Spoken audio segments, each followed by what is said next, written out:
Disclaimer. While this video is non-canon, great care was taken to keep it in the spirit of Arma 3 story content.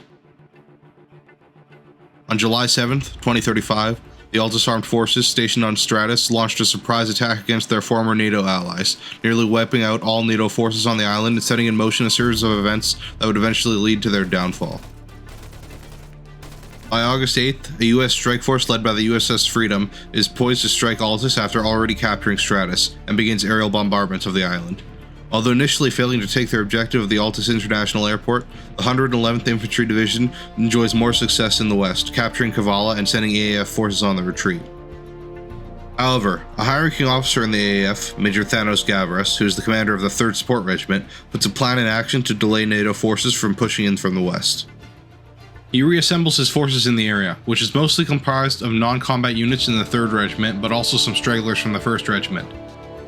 Essentially, he organizes his men into 5 light infantry platoons, 1 mechanized infantry platoon equipped with AFV-4 Gorgons and FV-720 Moras, and 2 light armored platoons equipped with AWC Nix light tanks. He also has his least combat capable soldiers, including walking wounded, deployed in support positions in the rear, although he gives them orders to retreat east if the signal is sent up. Gavras deploys his forces in a defensive line protecting the highway leading east towards the airport and the road going north into Sirta. Mainly concentrated in Kore, Gavras decides to lead from the front, setting up his headquarters in an abandoned general store.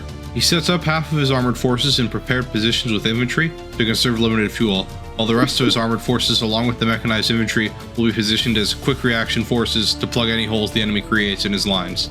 In Sirta, he deploys his support elements. He also deploys one of his infantry platoons in Agios Dionysios as a backup force to hold his main line of retreat back to the airfield in case the enemy breaks through from the south. The battle starts at 05:45 hours on the morning of August 8th, with NATO deploying recon UAVs to scout AAF positions.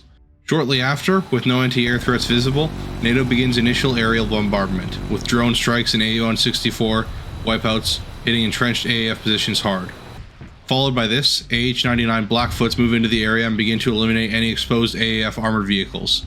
Gavras realizes at this point that his defense positions have been severely degraded, with only 3 Nix, 1 Gorgon, and 1 Mora left for armor, and his entrenched infantry positions taking heavy casualties.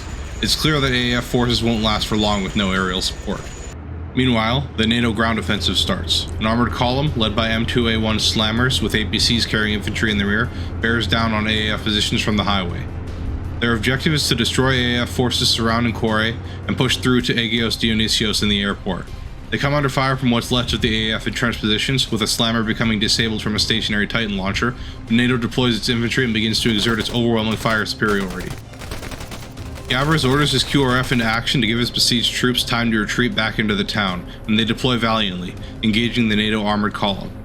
However, both they and Gavras knew it was a futile action, with all of the AAF vehicles being destroyed or disabled within minutes.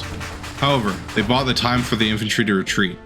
Gavras knows the battle is futile, and decides to call the retreat, firing 2 red flares into the air, to signal all AAF forces in the area to pull back to the airfield. However, over the radio Gavras hears bad news. While they were busy fighting in the north, NATO forces broke through to the south and have pushed into Agios Dionysios, and have even pushed further north to Sirta. With all avenues of retreat east cut off, Gavras orders his men to retreat to the north, towards Orio Castro, or failing that, to move into the wilderness and continue fighting as guerrillas. While retreating north, he receives orders from AAF High Command to immediately return to headquarters in Pyrgos. AAF forces on the brink of chaos, Nakanteros knows Gavras is the only one who would be able to helm them in the face of overwhelming NATO forces. The AAF dispatch helicopters and fighter aircraft to escort them to Orio Castro, so Gavras can be brought back out of harm's way. However, a sea of guerrillas and NATO forces are hot on his heels as he retreats north. Eventually, Gavras does make his way back to the front, and leads the AAF with distinction, despite the war ending in complete defeat of all AAF forces. Gavras becomes a popular post-war figure, having avoided bloodying his hands in his long years of service, unlike his fellow AAF colleagues. He writes a best-selling account of his military service, The Lonely Soldier, and enters post-war Altus politics.